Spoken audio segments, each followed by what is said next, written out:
cuando prepares carne con patatas así, no querrás conocer otra forma de cómo preparar la carne, estoy muy segura que te encantará.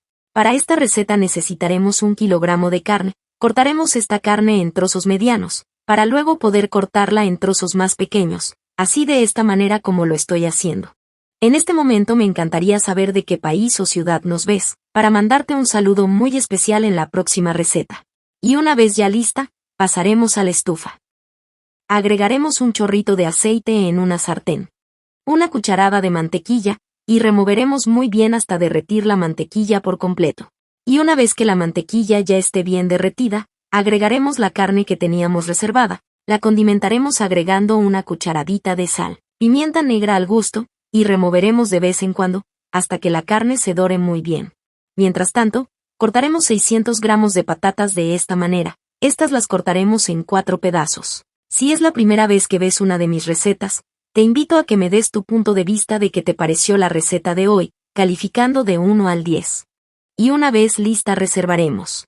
Y nuestra carne ya está bien dorada, en este punto la retiraremos de la sartén y reservaremos. Amigos, esta deliciosa receta es muy fácil de hacer, sobre todo porque lleva muy pocos ingredientes. Añadiremos un poco más de aceite en la sartén. Agregaremos las patatas que teníamos reservada.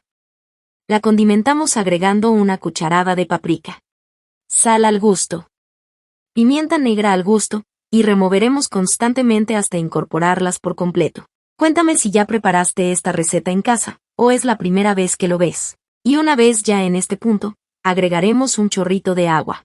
Taparemos la sartén, y la dejaremos dorar por 5 minutos. Y una vez ya pasado el tiempo, así de esta manera es como nos debería de estar quedando. Ahora volveremos a agregar la carne. Añadiremos también un poco de perejil y cebollino picada finamente, 3 dientes de ajo machacado, una cucharada sopera de mantequilla, y removeremos constantemente hasta derretir la mantequilla por completo. Estas las removeremos por 5 minutos aproximadamente. Y nuestra deliciosa receta del día de hoy ya está lista. Miren lo rica y deliciosa que nos ha quedado. Me gustaría que calificara esta receta de 0 a 10, para saber si te gustó el resultado. Gracias por ver esta receta hasta el final, espero que te haya gustado el resultado. Cuéntame si es la primera vez que ves una de mis recetas, y si es así no olvides de seguirme y activar la campanita, para que siempre recibas nuestras recetas. Un abrazo y nos vemos en la próxima receta.